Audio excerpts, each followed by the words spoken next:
اللہ ہی اللہ کیا کرو، دکھ نہ کسی کو دیا کرو، جو دنیا کا مالک ہے نام اسی کا لیا کرو۔ السلام علیکم ورحمۃ اللہ وبرکاتہ۔ ناظرین، استقبال ہے، سواگت ہے آپ کا viral news live studio Jalgaon, Maharashtra, India میں۔ میں آپ کا میزبان مفتی محمد ہارون ندوی۔ آئیے انٹرنیشنل ٹاپ 5 نیوز، دنیا کی 5 بڑی خاص اہم خبروں پر نظر ڈالتے ہیں۔ لیکن سب سے پہلے میں آپ سے اپیل کروں گا کہ جو ساتھی نئے ہیں اور ابھی تک اس بے باک سچے چینل سے جڑے نہیں ہیں، اگر آپ چاہتے ہو کہ آپ کو ملک بھارت کی اور پوری دنیا کی صحیح اور سچی خبریں دیکھنے اور سننے کو ملے تو پھر آپ اس چینل سے جڑ جائیے، سبسکرائب کر لیجئے اس چینل کو، بیل آئیکن گھنٹی کے بٹن کو بھی دبا دیجئے تاکہ ہماری ہر ویڈیو، ہر خبر آپ کو آپ کے موبائل پر مل سکے۔ اور ہاں ناظرین، ہم ہر روز ایک اپیل کرتے ہیں کہ پلیز، ایک پرائیویٹ چینل ہے، چینل چلانے کے لیے پوری ایک ٹیم کام کرتی ہے، بڑا روپیہ پیسہ خرچ ہوتا ہے۔ اگر آپ چاہتے ہو کہ ایسے چینل مضبوط ہو جو ظلم اور ظالموں کے خلاف بے باک انداز میں حکومت کے نگاہوں میں نگاہیں ڈال کر بھی بات کر رہے ہیں، اگر آپ ایسے چینلوں کو مضبوط کرنا چاہتے ہیں تو پلیز ہیلپ کیجئے، فائنینشیل ہیلپ، مالی تعاون کیجئے۔ اسکرین پر آپ نظر ڈالیں، ہمارے چینل کا بینک اکاؤنٹ نمبر بھی دیا جاتا ہے، اور اگر آپ آن لائن پیسہ بھیج کر مدد کرنا چاہتے ہیں تو گوگل پے، فون پے اور پے ٹی ایم تینوں کا نمبر ایک ہی ہے، 9923223361۔ اللہ نے جو بھی آپ کو طاقت دی ہے، ہر دن یا ہفتے میں یا مہینے میں ایک بار ہی صحیح 200، 500، 1000 روپے پابندی سے آپ چینل کی مدد کیجئے، چینل کو مضبوط کیجئے۔ ناظرین، آج بھی میں جا رہا ہوں مہاراشٹر کے اورنگ آباد میں، ایک مسجد کا میرے ہاتھوں سے بنیاد رکھی جائے گی، سنگ بنیاد ہوگی مسجد خدیجۃ الکبریٰ کی، عصر کی نماز کے بعد اور مغرب بعد بیان ہوگا۔ اورنگ آباد میں ایک علاقہ ہے نارے گاؤں بسم اللہ کالونی، تو میں صبح ہی فجر سے پہلے میں اسٹوڈیو پر ریکارڈنگ کے لیے آ گیا۔ ہم لوگ یہ کام چھوڑتے نہیں ہیں، کہیں بھی جانا ہو تو رات کو 4 بجے 3 بجے آ جائے گی، اگر صبح بھی نکلنا ہو تو تھوڑی سردی ہے، دعا کرے کہ سفر آسان بھی ہو اور اللہ اس پروگرام کو قبول بھی کرے۔ اور ہاں، آئندہ کل جو رات میں بیان ہوتا ہے جمعرات کو رات 9 بجے، تو آئندہ کل کے بیان کا بہت زبردست ٹاپک ہے کہ ٹیپو سلطان رحمۃ اللہ علیہ کا بھارت پر احسان، کیونکہ آپ اور ہم اور پورا ملک نہیں، پوری دنیا جانتی ہے کہ جب تک کہ ٹیپو سلطان رحمۃ اللہ علیہ شہید نہیں ہوئے تھے تب تک کہ انگریز نے یہ نہیں کہا تھا کہ ہندوستان ہمارا ہوا ہے۔ جب شہید ہوئے حضرت ٹیپو سلطان تب جا کر انگریز نے کہا تھا کہ آج سے ہندوستان ہمارا ہوا ہے۔ تو ایسا مجاہد آزادی، مگر کچھ اس وقت کے انگریزوں کی دلالوں کی اولاد اس وقت ٹیپو سلطان رحمۃ اللہ علیہ کو ظالم کہہ رہی ہے، قاتل کہہ رہی ہے، ہندوؤں پر اتیاچاری کہہ رہی ہے اور ان کے نام پر گھٹیا سیاست اور نیچ حرکت کر رہی ہے۔ تو انشاءاللہ آئندہ کل 9 بجے رات میں جو بیان ہوگا تو اس میں ٹیپو سلطان کون تھے، کہاں پیدا ہوئے، کیسے انگریزوں سے مقابلہ کیا اور کیسے بھارت کو بچائے رکھا تھا اپنی زندگی میں، اس پر بہت اہم بیان ہوگا۔ پوری فیملی کے ساتھ شیر میسور ٹیپو سلطان کی زندگی کو ضرور سننا تاکہ آپ کی نسلوں اور آپ کی اولاد کو بھی پتہ چلے کہ ٹیپو سلطان کون تھے۔ ناظرین، پہلی 2 بڑی خبریں امریکہ اور ایران کو لے کر آ رہی ہے۔ جی ہاں، پہلی بڑی خبر آ رہی ہے کہ امریکہ نے ایران کے ساتھ بات چیت کی مہلت کا وقت طے کر دیا، تعین کر دیا، اور دونوں ملکوں کے درمیان اب امریکہ اور ایران کے بیچ ایٹمی ایگریمنٹ، ایٹمی معاہدے پر بالواسطہ ڈائریکٹ بات چیت جاری ہے۔ امریکی وزارت خارجہ کے ایک سینئر ذمہ دار کا کہنا ہے کہ جوہری ایگریمنٹ، جوہری معاہدے کی طرف واپسی کے حوالے سے امریکہ اور ایران کے بیچ ڈائریکٹ بات چیت آئندہ ہفتوں میں، نیکسٹ ویکس میں حتمی مرحلے میں، فائنل مرحلے میں داخل ہو جائیں گی۔ اس سلسلے میں تمام فریقوں کو دشوار سیاسی فیصلے کرنے ہوں گے۔ مذکورہ سینئر نے یہ بات ویانا میں بات چیت کے وقفے کے دوران میں ٹیلی فون کے ذریعے صحافیوں سے گفتگو کرتے ہوئے بتائی۔ وہیں پر ایران کو لے کر دوسری بڑی خبر یہ بھی آ رہی ہے کہ ایران کا بحری جہاز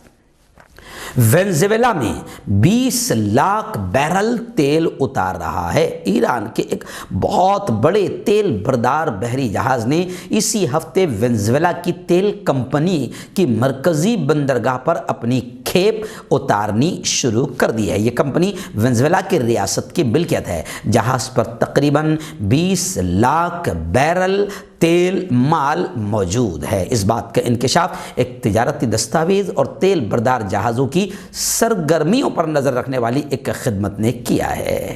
ناظرین، ایسی دوسری بڑی خبر امریکہ اور قطر کو لے کر آ رہی ہے۔ جی ہاں، میں آپ کو بتا دوں کہ امریکہ کے پریزیڈنٹ جو بائیڈن نے قطر کو امریکہ کا غیر نیٹو اتحادی قرار دینے کا اعلان کیا، یعنی انہوں نے کہا کہ ہم قطر کو امریکہ کا غیر نیٹو اتحادی قرار دیں گے، اور غزہ میں استحکام، افغان شہریوں کی منتقلی میں مدد دینے اور دیگر خدمات کا بھی اعتراف کیا ہے۔ امریکی قانون کے تحت یہ درجہ غیر ملکی شراکت داروں کو دفاع، تجارت اور سلامتی کے شعبوں میں کچھ فوائد مہیا کرتا ہے۔ صدر جوزف بائیڈن نے پیر کو انکشاف کیا ہے کہ وہ بحرین، مصر، کویت، اردن جیسے ممالک کی طرح قطر کو بھی امریکہ کا غیر نیٹو اتحادی قرار دیں گے۔ امیر قطر شیخ تمیم بن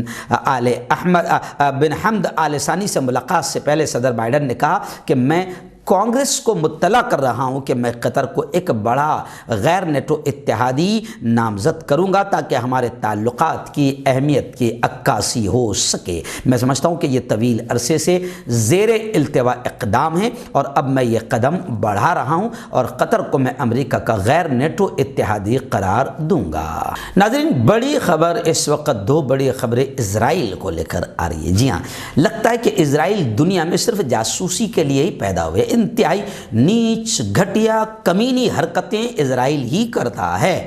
آپ جانتے ہیں کہ ہمارے یہاں بھی جو جاسوسی کروائی گئی اور ہمارے چوکیدار خود چور بن گیا اور چوکیدار نے جاسوسی کروائی ہے، ایسا میں نہیں کہہ رہا ہوں، پورے ملک کی تمام پارٹیاں کہہ رہی ہے کہ چوکیدار ہی جاسوس بن گیا، یعنی چوکیدار کو اپنے ہی لوگوں پر بھروسہ نہیں، اور چوکیدار نے سب سے قیمتی سافٹ ویئر پیگاسس خریدا اور ملک کے لوگوں کی، بڑے بڑے لوگوں کی جاسوسی کروائی۔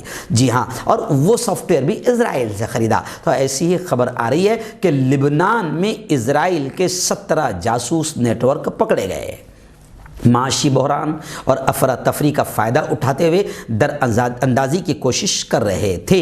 تو خیر، یہ کوئی راز کی بات نہیں کہ اسرائیل اپنی ریاست کے قیام کے وقت سے لبنان اور دنیا بھر میں اپنے ایجنٹ متعین کر رہا ہے۔ اسرائیل کی ساکھ یہ بن چکی ہے کہ وہ دنیا کے طاقتور ترین سراغ رساں ادارے رکھتا ہے۔ جو میں نے پہلا جملہ کہا شاید صحیح کہا، خبر پڑھنے سے میں نے کہا تھا کہ ایسا لگتا ہے کہ یہ ماں پیٹ سے ہی جاسوس بن کر پیدا ہوتے ہیں، اور جاسوس جو ہے اکثر نقصان ہی پہنچاتے ہیں۔ تو خیر، اسرائیل بڑی کمینی قوم ہے جو ہمیشہ کئی ملکوں کو نقصان پہنچاتی آ رہی ہے اور ابھی بھی فی الحال دنیا کے لیے نقصان دہ بنی ہوئی ہے، اور فلسطین میں کیا کرتی ہے یہ تو آپ کو بتانے کی ضرورت نہیں۔ خیر، اور دوسری بڑی خبر اسرائیل کو لے کر یہ آ رہی ہے کہ محمود عباس جو فلسطین کے ہیں، محمود عباس، انہوں نے اسرائیل سے تقریباً 25 سینئر قیدیوں کی رہائی کا مطالبہ کیا۔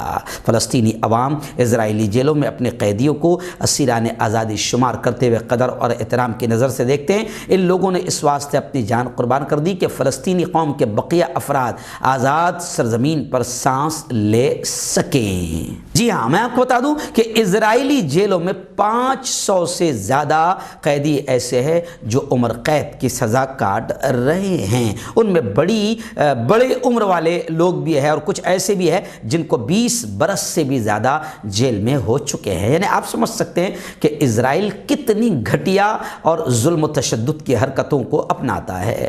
ناظرین، ایک بڑی خبر اس وقت آ رہی ہے، یوں سمجھیے کہ آسٹریلیا سے یہ بڑی خبر آ رہی ہے۔ جی ہاں، میں آپ کو بتا دوں کہ آسٹریلیا سے سعودی شہری کے انخلاء کے لیے، سعودی شہریوں کو نکالنے کے لیے خصوصی طیارے فراہم کیے جا رہے ہیں۔ سڈنی میں قائم سعودی عرب کے قونصل خانے نے پیر کے روز ولی عہد شہزادہ محمد بن سلمان کی ہدایات پر عمل کرتے ہوئے آسٹریلیا سے ایک شہری کے طبی بنیادوں پر انخلا کے لیے تیاری کی فراہمی کا اعلان کیا۔ قونصلیٹ نے اپنے ٹویٹر اکاؤنٹ پر کہا کہ قونصل جنرل مشاری بن نحیت نے ملک میں منتقلی سے پہلے شہری کی حالت کا جائزہ لیا، اس کی جلد صحتیابی کی خواہش کی اور بن نجیت نے شہری کو سعودی عرب پہنچانے کی کوشش پر میڈیکل ٹیم اور پائلٹس کا بھی شکریہ ادا کیا۔ ناظرین، آخری بڑی خبر آ رہی ہے جاپان سے۔ جی ہاں، آپ جانتے ہیں کہ کورونا پوری دنیا کو پریشان کر رہا ہے۔ جی ہاں، اور ہمارے ملک میں آپ جانتے ہیں کہ ایک سے ایک ایٹم بے وقوفی کے ہم نے اپنائے تھے کورونا کو بھگانے کے لیے باقاعدہ۔ اچھا، ہم نے نہیں اپنا، ہم کو بڑوں نے کہا تھا، اور ہم تو اندھ بھکت ہیں، اس لیے ہم نے تھالیاں بھی بجائی، تالیاں بھی بجائی، چمچے بھی بجائے، بالٹے بھی بجائے، بگونے بھی بجائیں، نہ جانے کیا کیا اٹھ پٹانگ حرکتیں کی کہ پوری دنیا نے ہم پر ہنسی۔ اور ہم نے تو کہا کہ بھئی ہم کیا کریں، ہم کو ہمارا بڑا کہہ رہا ہے۔ اب بڑے کو آپ سمجھو کہ بڑا کس لیول سے سوچتا ہے یا کہہ رہا ہے، تو خیر ہم نے بھی بہت ساری حرکتیں کی، مگر ہم بھی دوسرے نمبر پر رہے، کورونا کم نہیں ہوا۔ لیکن خیر جاپان سے ایک عجیب خبر آ رہی ہے، اور وہ یہ کہ کورونا کے خاتمے کے لیے بدھ مت راہبوں نے خصوصی عبادت اور دعا کی۔ تفصیلات کے مدد، اور ویسے ہم نے بھی اپنی مسجدوں میں باقاعدہ دعائیں کی، عید کی نمازوں میں دعائیں کی کہ کورونا سے بچ جائے۔ اور یقیناً یہ بھی ایک سچ بات ہے کہ اللہ ہی بچا سکتا ہے، اللہ ہی بچا سکتا ہے، اور کوئی طاقت نہیں ہے جو ہمیں اس خطرناک وبا سے بچائے۔ تو جاپان سے یہ خبر آ رہی کہ جاپان میں باقاعدہ بدھ مت راہبوں نے خصوصی عبادت کا اہتمام کیا کورونا کے خاتمے کے لیے۔